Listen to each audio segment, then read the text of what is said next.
Good morning twelfth class. बेटा हम लोगों ने कल फर्स्ट बुक का जो फोर्थ यूनिट का फर्स्ट चैप्टर है विद्युत चुंबकीय प्रेरण वो स्टार्ट किया था और उसका एक लेक्चर हो चुका है जिसमें मैंने आपको विद्युत चुंबकीय प्रेरण के बारे में बताया। फिर फैराडे के जो विद्युत चुंबकीय प्रेरण के दो नियम हैं वो एक्सप्लेन किए और उसके बाद प्रेरित विद्युत वाहक बल और प्रेरित धारा के बारे में बताया। अब नेक्स्ट टॉपिक है कि ये जो प्रेरित धारा है इसकी दिशा हम कैसे फाइंड आउट करेंगे कि ये कौन सी दिशा में बह रही है। तो इसके लिए फ्लेमिंग ने दाएं हाथ का नियम दिया। दायां हाथ मतलब जो आपका राइट हैंड है। अगर आप अपने राइट हैंड के अंगूठे के साथ वाली उंगली को और बीच वाली उंगली को तीनों को इस तरीके से खोलें कि तीनों एक दूसरे के लंबवत हो। तो जो अंगूठा होता है चालक की गति की दिशा में, जिस दिशा में चालक गति कर रहा है। ये उंगली पहली अंगूठे के साथ वाली उंगली है, ये चुंबकीय क्षेत्र की दिशा में अगर हम रखें तो जो बीच वाली उंगली है ये प्रेरित धारा की दिशा को बताती है। इसको बोलते हैं फ्लेमिंग का दाएं हाथ का नियम। अब नेक्स्ट टॉपिक जो काफी इम्पोर्टेंट है, जैसा कि मैंने आपको पीडीएफ जो सेंड करी, लास्ट में जो क्वेश्चंस मैं आपको सेंड करती हूँ जो रिपीटेड क्वेश्चंस होते हैं, बोर्ड में कई बार आए होते हैं, तो उसमें आपने देखा होगा ये क्वेश्चन है लॉरेंज बल के आधार पर विद्युत चुंबकीय प्रेरण की व्याख्या। जो फैराडे के नियम आपने पढ़े हैं, दो नियम जो मैंने आपको बताए हैं कि जो विद्युत वाहक बल होता है वो किसके बराबर होता है, वो बराबर होता है फ्लक्स परिवर्तन की ऋणात्मक दर के।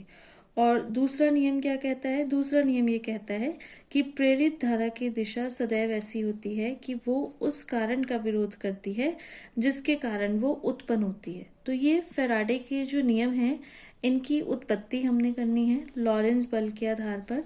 लॉरेंज बल आप पहले भी पढ़ चुके हैं, जो चुंबकीय क्षेत्र वाला जो चैप्टर था, थर्ड यूनिट थी आपकी फर्स्ट बुक की, उसमें मैंने आपको एक्सप्लेन किया था।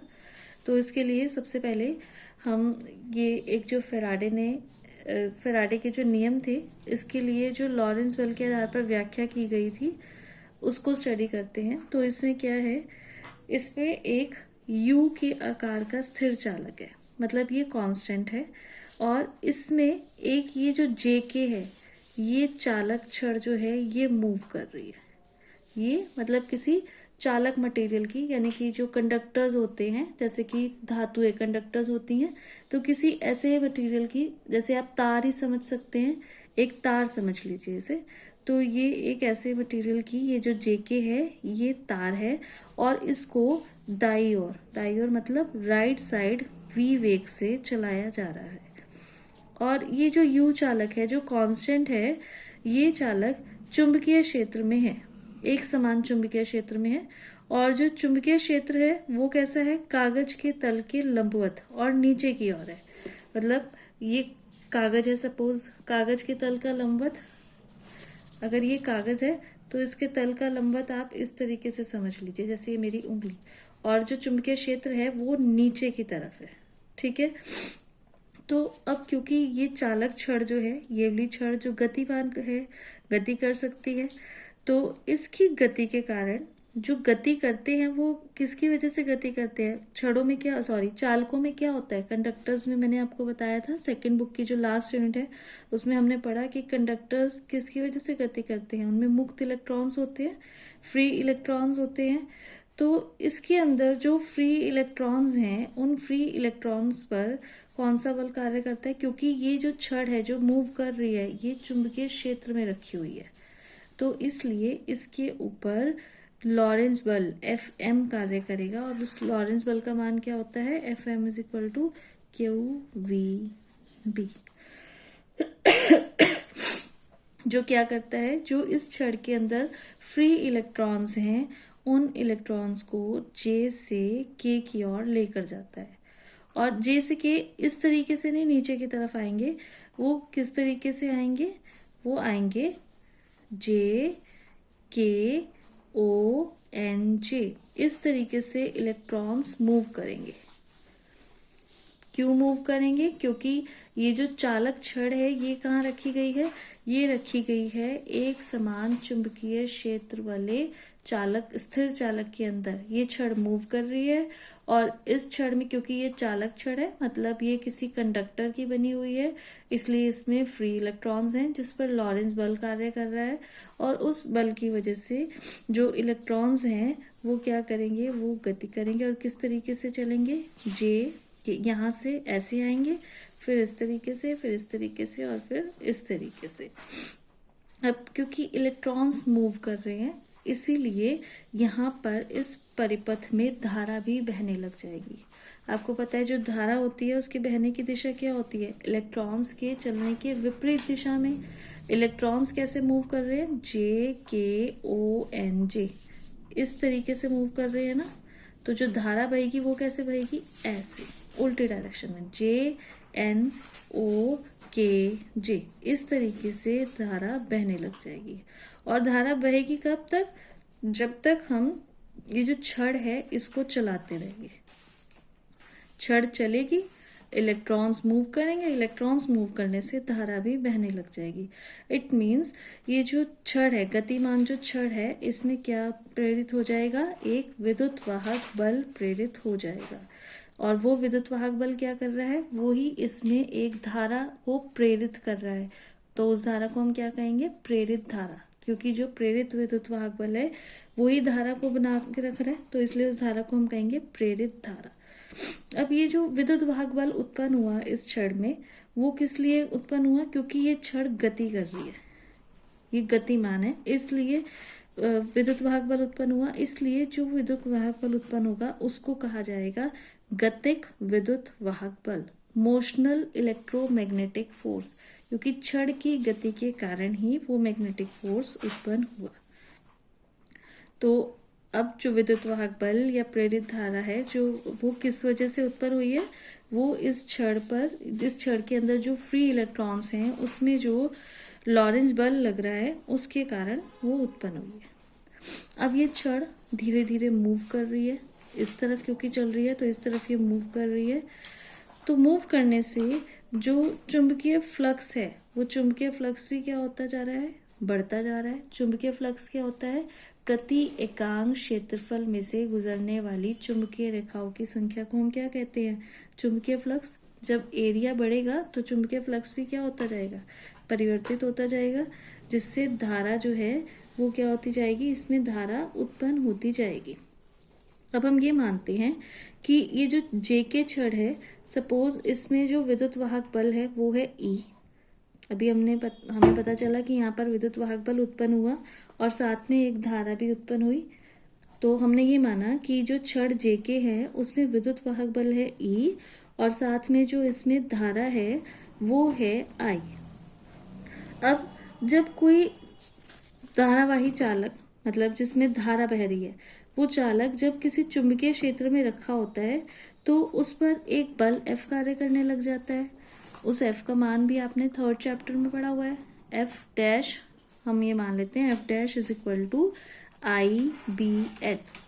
IBL साइन थीटा होता है, पर यहाँ पर क्योंकि B जो है वो लंबवत नीचे की तरफ है, थीटा का मान 90 है, तो F dash is equal to IBL। और यहाँ आप डायग्राम में देख सकते हैं कि F डैश को इधर दिखाया गया है। बल जो हमने IBL अभी बताया, इसकी दिशा कैसे निकाली जाती है, दाएं हाथ की हथेली का नियम आप पढ़ चुके हैं 3rd यूनिट में। तो वहां से हमने देखा कि F डैश की जो दिशा है वो है इधर। लॉरेंस बल तो लग रहा है नीचे की तरफ, J से K की तरफ, और F डैश जो है वो लग रहा है इस तरफ। अब हमें छड़ को चलाना है इस तरफ, तो हमें क्या करना पड़ेगा, इस इधर चलाने के लिए हमें जितना बल इधर लग रहा है उसके विपरीत दिशा में इतना ही बल इधर लगाना पड़ेगा। मतलब अगर इधर IBL लग रहा है तो हमें इधर मूव करने के लिए कितना बल लगाना पड़ेगा, -IBL। तो ये देखिए कि F इज इक्वल टू, जो हमें छड़ को मूव करने के लिए बल लगाना पड़ेगा वो कितना बल लगाना पड़ेगा, -IBL। तो जो छड़ पर किया गया कार्य होगा, डेल्टा T समय में हम JK से छड़ को सपोज यहाँ छड़ यहाँ थी, डेल्टा टी समय अंतराल में हम छड़ को जे के से जे डैश के डैश पर ले गए, तो जो किया गया विस्थापन आया वो आया डेल्टा एक्स। तो कार्य बराबर जो है वो किसके पर होता है, कार्य बराबर होता है बल गुणा विस्थापन, बल IB माइनस IBL और विस्थापन डेल्टा एक्स। अब हमें पता है कि चाल बराबर जो होता है वो होता है विस्थापन बटे समय, वेग बराबर विस्थापन बटे समय। तो डेल्टा एक्स बराबर क्या आ गया यहाँ से, v इंटू डेल्टा टी। तो IBL डेल्टा एक्स की जगह हमने IBL v डेल्टा टी कर दिया, minus IBL v delta T. और हमें ये पता है कि I डेल्टा टी क्या होता है, आपको पता है कि Q इज इक्वल टू क्या इसके होता है, Q इज इक्वल टू होता है, Q इज इक्वल टू होता है I इंटू डेल्टा टी के। तो यहाँ पर हमारे पास I इंटू डेल्टा टी आया, इसकी जगह हम रख देंगे Q। तो W is equal to minus BVL Q। अब विद्युत वाहक बल एक तरह से विभवांतर ही है, जो सेल होते हैं उसमें विद्युत वाहक बल आ जाता है, आप पढ़ चुकी हैं पहले, किरचॉफ के नियम वाले चैप्टर में पढ़ चुके हैं। तो यहाँ पर ये जो छड़ है जो मूव कर रही है, वो छड़ जो है वो किसकी तरह कार्य कर रही है, वो एक सेल की तरह ही कार्य कर रही है। तो विभवांतर या जो विद्युत वाहक बल होता है वो किसके बराबर होता है, वो होता है किसी भी परिपथ में एकांक आवेश को प्रवाहित करने में किया गया कार्य, या एकांक आवेश को अनंत से विद्युत क्षेत्र में लाने में किया गया कार्य किसके बराबर होता है, विद्युत वाहक बल के या फिर विभवांतर। तो E is equal to W upon Q, एकांक आवेश को लाने में किया गया कार्य। W का मान हमारे पास था माइनस BVLQ, वो मान रखा, नीचे क्या हुआ है, Q से Q कैंसिल आउट, तो क्या रह गया, WE is equal to minus BVL। अब हमने ये देखा, मैंने आपको बताया यहाँ पर कि पहले तो छड़ थी यहाँ पर J के, डेल्टा T समय में उसका डेल्टा X विस्थापन हुआ, तो छड़ कहाँ पहुंच गई, J डैश K डैश में। इट मीन्स कि पहले जो क्षेत्रफल था वो कितना था, JNOKJ, और बाद में बढ़ के क्षेत्रफल कितना हो गया, J डैश NOKK डैश। ठीक है, तो जो चुंबकीय फ्लक्स में परिवर्तन हुआ डेल्टा फाई बी, चुंबकीय फ्लक्स वाला टॉपिक सबसे पहला आपने इसमें पढ़ा, डेल्टा फाई बी बराबर किसके होता है, B इंटू क्षेत्रफल में परिवर्तन। B चुंबकीय क्षेत्र का मान तो एज इट इज रहेगा, और जो क्षेत्रफल में परिवर्तन हुआ वो कितना हुआ, डेल्टा एक्स इंटू एल।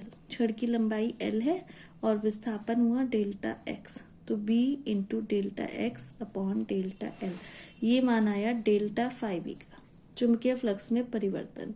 और परिवर्तन की दर के लिए हम डेल्टा टी से डिवाइड करते हैं, तो यहाँ पे हमने डेल्टा टी से डिवाइड कर दिया, delta phi B upon delta T is equal to B delta X तो एज इट इज है अपॉन में delta T into L. Delta X upon T विस्थापन बटे समय किसके बराबर होता है, वेग के, ऊपर हमने देखा है, तो वहां पर हम BVL लिख सकते हैं, delta phi B upon delta T is equal to BVL। और यहाँ हमारे पास आया था E is equal to minus BVL, तो ये BVL को हम और क्या लिख सकते हैं, E लिख सकते हैं, यहाँ माइनस का साइन लगा दें या इधर लगा दें, इसको इधर ले जाएं, तो E इज इक्वल टू किसके आ गया, minus delta phi B upon delta T, या लिमिट्स के साथ हम इसे E is equal to minus D phi B upon D T. और ये नियम क्या है, ये फैराडे का विद्युत चुंबकीय प्रेरण का नियम है। और जैसे कि आपको पता ही है कि माइनस साइन जो है यहाँ पर क्या रिप्रेजेंट कर रहा है, माइनस साइन ये रिप्रेजेंट कर रहा है कि जो परिपथ में धारा बहती है वो धारा क्या करती है, जो छड़ है उस पर जो बल लग रहा है, छड़ की गति जो हो रही है उस गति का विरोध करती है। ये कौन सा नियम है, ये फैराडे का द्वितीय नियम है, जिसे हम लेंज का नियम भी कहते हैं, कि प्रेरित धारा की दिशा सदैव ऐसी होती है कि वो उस कारण का विरोध करती है जिसके कारण वो स्वयं उत्पन्न होती है। तो इस तरीके से लॉरेंस बल के आधार पर फैराडे के नियम की उत्पत्ति की जा सकती है और ये इम्पॉर्टेंट टॉपिक है। अब अपनी नेक्स्ट वीडियो में हम लोग पढ़ेंगे स्वप्रेरण। ये भी मोस्ट इम्पॉर्टेंट टॉपिक है इस चैप्टर का, स्वप्रेरण भी और अन्योन्य प्रेरण भी। नेक्स्ट वीडियो में हम स्वप्रेरण के बारे में पढ़ेंगे।